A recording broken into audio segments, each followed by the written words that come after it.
আগের টিউটোরিয়ালগুলোতে আপনারা হয়তো খেয়াল করে দেখেছেন যে আমি এর আগে গ্রিপসের মাধ্যমে কিছু জিওমেট্রি চেঞ্জ করেছি। গ্রিপসটা হলো আমি এখানে এই লাইনটা যদি আমি সিলেক্ট করি, সিলেক্ট করার পরে যে ব্লু যে পয়েন্টগুলো দেখতে পাচ্ছেন এগুলো হলো গ্রিপস।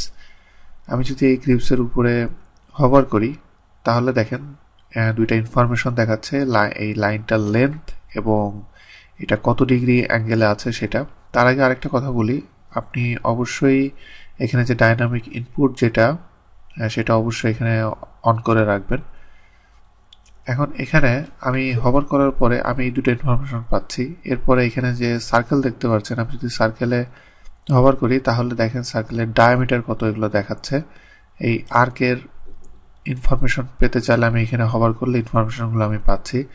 তো এই জিনিসগুলা আপনি ইনফরমেশন তো পাবেনই, প্লাস এইটার মাধ্যমে আপনি জিওমেট্রি চেঞ্জ করতে পারবেন। সেটা কিভাবে করবেন সেটা আমি আপনাদেরকে দেখাই।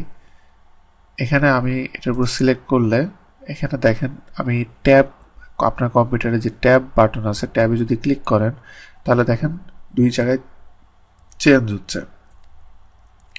এখন আমি এখানে তিনটা ইনফরমেশন আছে, আমি এটা লেন্থ 10 সামথিং আছে, আমি এটা 15 করে দিলাম। এটা অ্যাঙ্গেল, এটা না, অ্যাঙ্গেল 15ই থাকবে।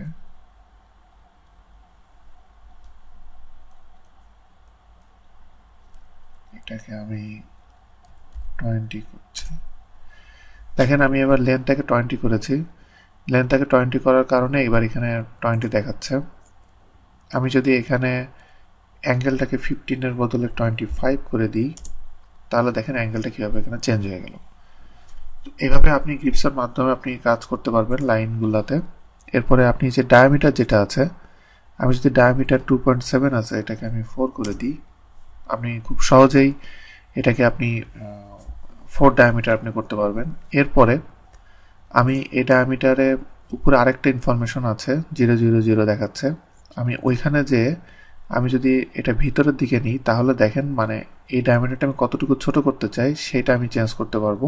যদি আমি এখানে 1 দিই তাহলে 1 ইউনিট ভিতরের দিকে ডায়ামিটারটা চলে আসবে। এখন এটা 3 হয়ে গেল। এভাবে আপনি এটা মডিফাই করতে পারবেন। এরপরে আর্কের ক্ষেত্রে আমি যদি রেডিয়াসটা 6.2 সামথিং আছে, এখন আমি এটাকে 5 যদি করে দিই তাহলে দেখেন এটা চেঞ্জ হয়ে গেল কীভাবে। আর আর্কের যে অ্যাঙ্গেলের জন্য আপনাকে এই সাইডে এই অ্যারোতে ক্লিক করতে হবে, করে আপনি ম্যানুয়ালি এভাবে ধরেও আপনি চেঞ্জ করতে পারবেন অথবা কোনো ইনপুট আপনি দিতে পারবেন। যেভাবে খুশি সেভাবে আপনি এটা মডিফাই করতে পারবেন।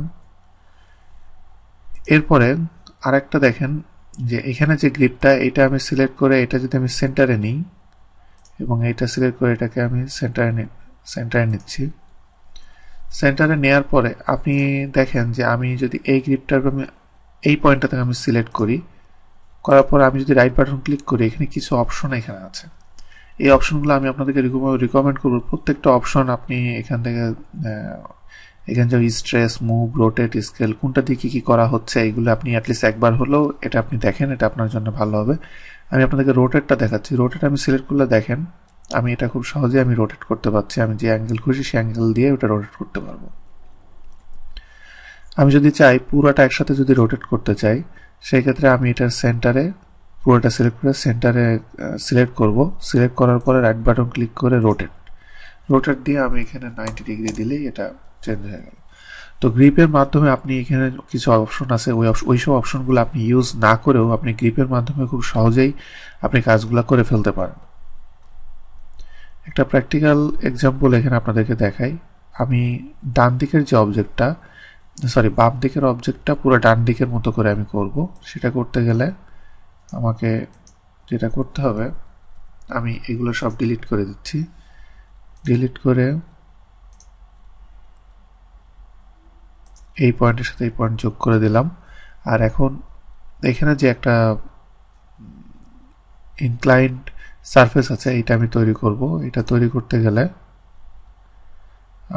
আমাকে 4 পয়েন্ট, এটা টোটাল আছে 10, তো আমাকে 4.75 এখান থেকে আমি যদি বাদ দিই তাহলে এখানে 5.25 থাকে,